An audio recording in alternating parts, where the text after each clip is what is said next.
Good afternoon, and welcome to Business Propel's webinar series designed to help Australian businesses move forward.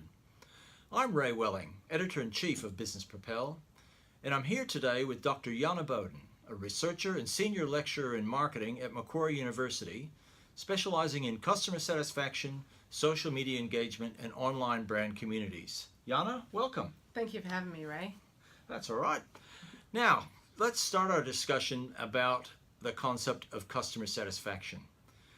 What is it, and what makes it more important, or at least as important as other factors such as loyalty?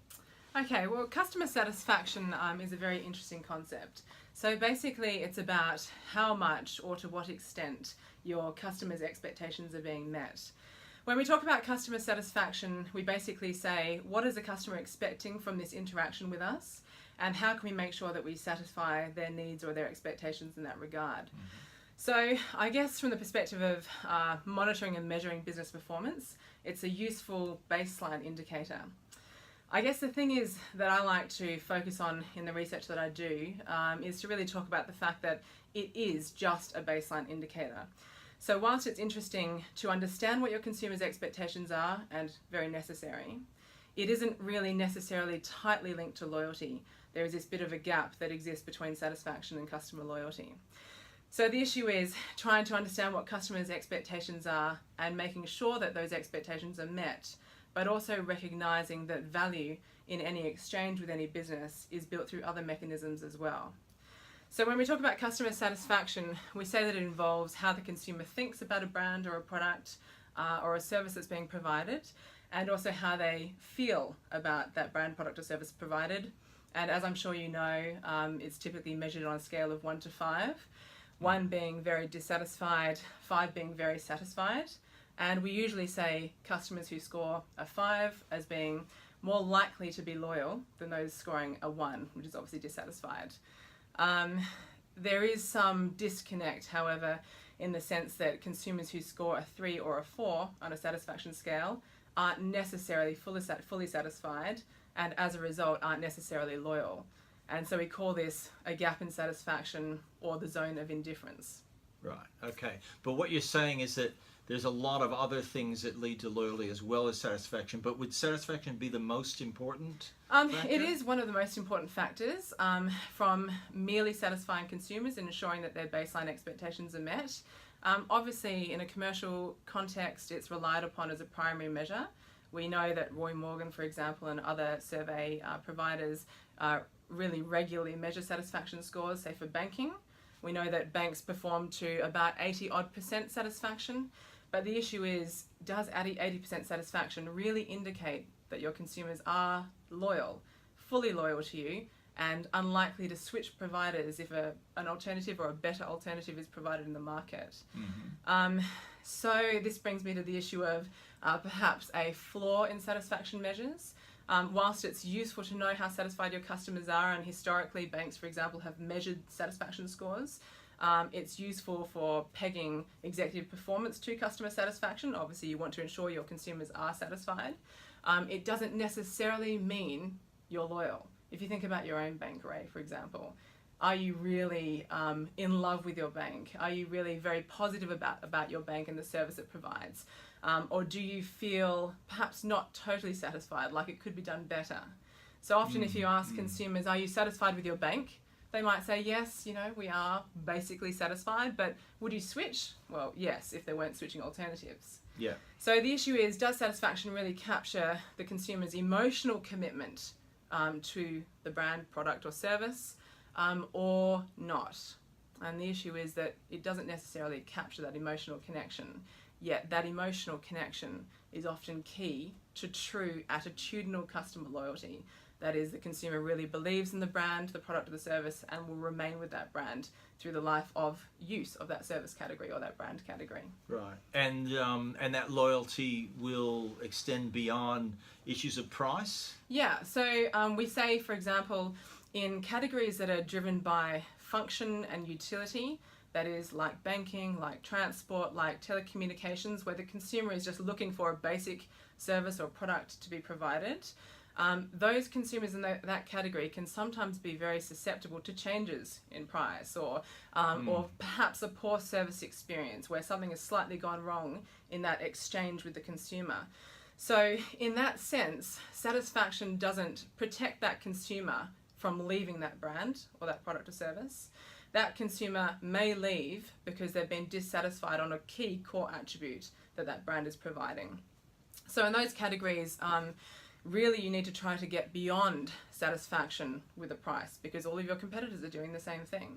Really you need to try to provide some extra added value to the consumer that will wed them to the brand, and stop them from engaging in switching if an alternative is provided in a marketplace. Yeah, okay. And is thinking of advice for businesses that might be listening to this, what are the most common attributes that people do add in there to help build that loyalty? Yeah, okay. So the issue really here is trying to get past issues of price, trying to get past issues of convenience, types of product attributes that can be offered by alternative providers in a market. So really when we talk about moving beyond satisfaction, we're trying to say to businesses that really you need to engage with consumers and create an emotional connection with consumers that protects them against, for example, examples of service failure or product failure or accidental overcharging in price and fees and so on. Something that insulates that consumer from competitors in the category. And often when we talk about that, we need to move beyond just satisfying consumers' basic expectations and add this extra value. Often we talk about adding extra value by building rapport with a customer, building this emotional connection, a sense of a relationship. So what we say is relationship marketing approaches. We are really viewing that consumer not as a simple mere transaction, but more as an ongoing lifetime relationship with that customer lifetime value. And the issue is understanding not only what their expectations are and meeting those baseline expectations, but understanding the consumer, anticipating their needs, anticipating what they might be seeking in the brand or product or service relationship that will allow you to build a relationship with that consumer. And the benefit, of course, in building relationships with consumers is if there is some sort of failure situation where perhaps your business doesn't perform as strongly as it should on one of its service or brand or product elements, it protects that consumer from leaving the business. In other words, we call it a stickiness. So the consumer becomes sticky and they say, you know what, it might not have gone well in this particular exchange, but I'll give this brand, product, service provider another chance to so I prove suppose themselves. it's a bit like human relationships in that way, that if you've built that strong relationship and you've got money in the relationship bank, that when your partner does something you can draw wrong, then it's not a deal breaker. Yeah, that's right. Essentially Yeah. what you're saying. And what I'm also saying is that satisfaction doesn't afford you that sort of protection. This relationship marketing idea, this idea of building a sense of rapport, of establishing interpersonal connection with that consumer, whether it's business to business or business to consumer, is kind of like the tissue that surrounds that relationship and protects it from negative impacts. And that isn't achieved by focusing solely on satisfaction. Satisfaction is just kind of getting your foot in the door, keeping the door open, keeping the customer basically happy, but not doing anything to differentiate your brand or product or service experience from a competitor's brand, product or service experience. So that's why I say we really need to move on beyond this idea of satisfaction to fully engage a consumer, not only in offering them value through price and convenience, as I said before, which are what we call core or must-be factors. They have to be there.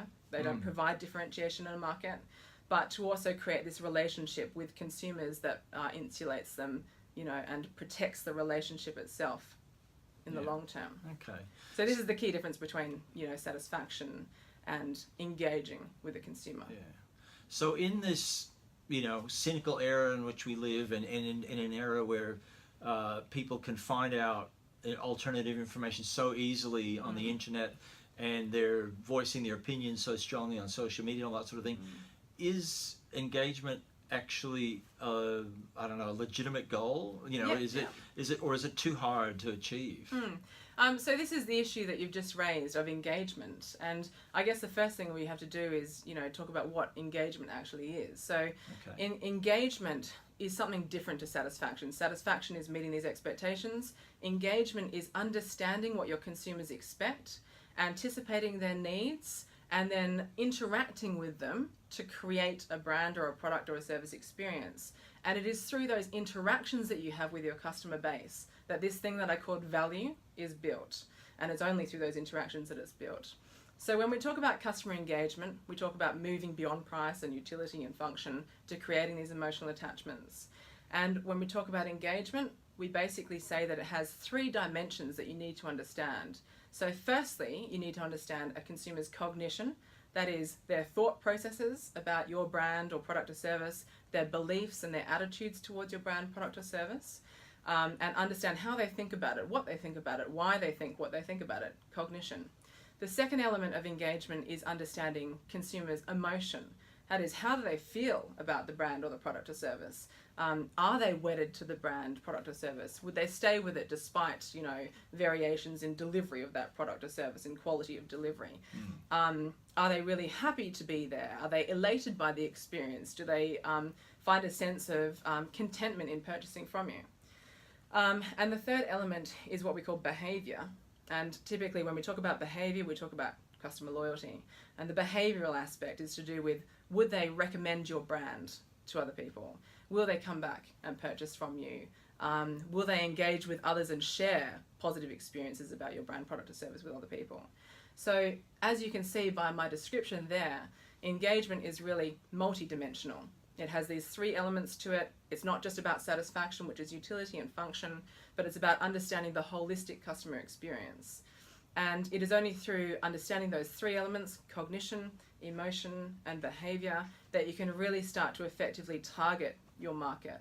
Okay. So it's a much more multidimensional kind of concept than just basic mere satisfaction. In other words, did they meet my needs? Yes, no, or somewhere in between. Yeah. Okay. Yeah. So how do you measure that? So, so that's engagement. So in other words, it's a dynamic, interactive process where value is created through interactions with your customer base. It's not just about branded communications or what you say to your customer base. It's about how you actually interact with them, what you do when they write to you, when they call you, when they post a review about you, when they ask questions. How do you actually interact with them to build that value? So it's interesting from the perspective that we say your consumer base or your businesses, B2B, B2C, whatever they are, interact with you to co-create value. In other words, the perspective of engagement is different. You don't just look at your market as someone to be targeted with messages and branded one-way communications. Mm-hmm. You're looking at a 2-way dynamic interaction with them, and it's in that process of those interactions and exchange that this idea of value, which is quite subjective, but value is created. So it's a dynamic. That's a key to engagement. It's a dynamic exchange. So how do you measure it? I suppose that's a $64 million question. So I guess with measurement of it, unlike satisfaction, where you say on a scale of 1, 2, 3, 4, 5, 1 dissatisfied, 5 very satisfied, and you just look at where the consumer responds on that scale. Mm-hmm. Unlike that, you have to find a way to actually understand those 3 components of engagement. So asking questions of consumers about how they think about the brand. Are they very attentive to your brand? Do they search for information on your brand, product or service? How sort of like involved are they, I suppose, with the experience? For the emotional component, simple questions like, how do you feel about using this brand? How positive is it? How negative is it? So understanding, I suppose, the valence of the emotion, how much they positively feel about the brand experience. Mm-hmm. And for the behavioral aspect, typically you would be asking questions about how likely are you to tell other people on a scale of 1 to 10 about this experience that you've had?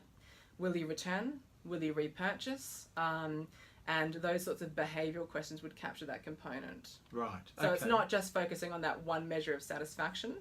It's developing this more kind of holistic and all-encompassing understanding of the consumer or the business and how they're interacting with you. Okay. So how do you feel about the view that some business experts and researchers have, certainly on the practitioner side, that something like the Net Promoter Score that's all you need? Well, look, I think the Net Promoter Score is an interesting one. It's really about understanding who your detractors are, and I guess how many of them are, and who your promoters are, and how many promoters there are.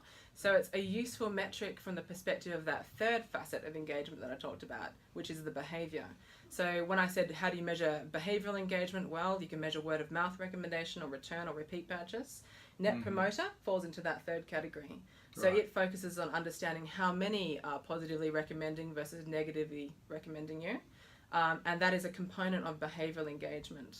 What it may not capture as effectively is that the consumer or the business's feelings about your brand, product or service, the emotional component of engagement. And what it doesn't necessarily capture is their thought processes, the cognitive component. So the issue is, what are they thinking? How are they thinking? Why are they thinking that? You can use survey methods to understand that. You can do focus groups or in-depth research interviews, or have open-ended questions even in your survey if you want to capture that. It might not be capturing those other two components very effectively. So I guess my point is, the Net Promoter Score is very good for understanding the final outcome of consumer loyalty. How loyal are your customers based on their behavior, but it doesn't necessarily give you as much detailed or nuanced information on how the consumer is thinking and how the consumer is feeling. And those two things together predict loyalty and behavior. So the way that we see it from a research perspective is that satisfaction is a necessary but not sufficient means for understanding loyalty. Engagement gives you more of a complex, comprehensive view of loyalty, and it leads to final loyalty, what the consumer actually does. So it's sort of like understanding the precursors and the drivers of loyalty in that sense. Yeah, so engagement from that perspective also is more interactive and dynamic, and it's based on that exchange that you have with your market, the nature of those interactions, and how that shapes the relationship that you have with your business or your consumer, and then how that predicts loyalty, if that process sort of makes sense. Yeah. Okay. All right. Now, I mentioned digital earlier. I guess you can't have a discussion in 2016 without looking at online behavior. How has social media affected this area, and what sort of things do businesses need to think about to address that? Yep. So I mean, social media, as we all know, has had just a massive change in the way that businesses interact with their markets, in the way that businesses view other businesses, and it's been, I suppose, in a sense, destabilizing, and it's meant that there's also a fragmentation of channels of communication. So unlike in the previous era where we focus more on traditional media, communications were one way and quite easy to control, frankly. It's sort of like, I can give a bowling analogy. Traditional media is sort of like getting your bowling ball and bowling it down the alley and hitting your 10 pins at the end.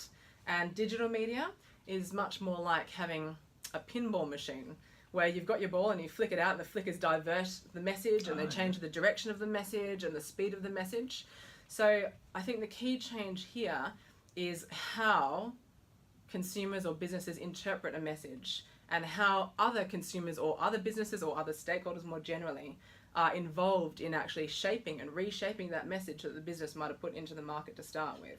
So it's a sort of a pinball versus a bowling analogy. So in that sense, brand meaning or messaging is much more difficult to control. You put a message out into the market, it gets repurposed, reinterpreted, redesigned, and then the question is, how do you actually understand what your market now thinks of your brand or your business and so on? So it's challenging in that kind of context. From an engagement perspective, however, that's probably it has potential risks and opportunities, doesn't it, social media? So from an opportunity perspective, engagement actually, in terms of engagement, there is actually significant opportunity afforded by a digital environment. And the opportunity comes in the form of really very interactive, dynamic, two-way communication with your market, where you can be constantly keeping your finger on the pulse and seeing what your market is doing, and getting constant feedback and, if you like, free market research from your market by monitoring social media interactions, by monitoring posts and reviews and comments on your business site, having a look at tracking of business behavior and consumer behavior. What pages are they staying on your website? How long are they there for? What are they lingering over? What are they missing in their interactions in a digital environment? So from that perspective, it's a very opportunistic platform, because it allows the businesses to be in much closer contact with one another than ever before, and it allows you to constantly be shaping and reshaping the message that you're putting into the market. So, I mean, the only, I suppose, a risk perspective with this is that in an online context, you can either have very positive feedback and opinion being shared, and obviously if that does occur, then the key issue for businesses is to leverage that value that is being naturally created by your market in a digital marketplace, to understand what it is they're talking about, to perhaps harness that commentary and that discussion that's going on for the benefit of enhancing the business and the brand itself. Of course, the downside and the potential risk in this environment is if there is negative sentiment being shared, we call it negative engagement, where you might get cells of customers or businesses that feel not so positively about your business and might start spreading what we effectively call negative word of mouth. Right. Of course, the risk in an online environment is the contagion effect. And the fact that, Absolutely. unlike in traditional, word of mouth recommendation, it's I tell 5 other people about my good experience, or 9 other people about my good experience, and perhaps 5 other people about my negative experience. Of course, if you get a negative post around your business, then the contagion effects and the spillover effects are massive and multiplied in tens of thousands, in terms of visibility and ubiquity of digital media. So the issue is understanding if there is a development of negative sentiment, being able to perceive what factor that is about in relationship to the business, and to then be able to go in there and rectify that, either through your interactions with your businesses and fixing the problem, or somehow being involved in that social media space to reshape the market's perceptions of your business and ensure that they're positive. Right. Okay. So, any other final thoughts that you wanted to leave with the businesses about the whole area? Yeah, I guess the thing is that with engagement, it's a question about creating value with the market and with other businesses. So number one, always focus on value co-creation with them. See your market space as a partner or a collaborator in business messaging. Harness them and involve them in the actual experience to actually enhance their value. So we don't see the market as, a static recipient of branded information. They are participative, highly involved and highly engaged in actually creating the content and creating the business experience. So key step number one and key recommendation is to make sure you view them as a collaborator rather than a recipient, Right. I suppose, perspective. Okay. Interesting. Point number two, I would say, is ensure that the interactions have a social orientation. I mean, businesses often want to engage with their market and the market wants to engage with the businesses. So make sure that you're fostering that social exchange, because in that social exchange is enhancement of the actual relationship between your consumers or your businesses and your brand as well. And this is the issue of where engagement actually occurs, in the interactions and in the exchange between businesses and recipients of that service or that brand or that product. And they're the key messages really to focus on when you're talking about engagement. Number three is, by all means, don't turf satisfaction out like the baby with the bathwater. Keep satisfaction measures, keep measuring that. It's a good baseline performance measure, but recognize that it isn't, in the final analysis, everything that you need to understand about your market. Recognize that engagement goes beyond just mere satisfaction to involve emotional, cognitive and behavioural elements as well, and try to find a way to effectively capture that in the way in which you're understanding your market and also responding to your market. So it does have a useful position. It just isn't the entirety of the story of the consumer or the business market in terms of how you need to understand them and measure them as well. Right. Okay, great. Well, look, many thanks for sharing your insights on that, Jana. I think that was really useful.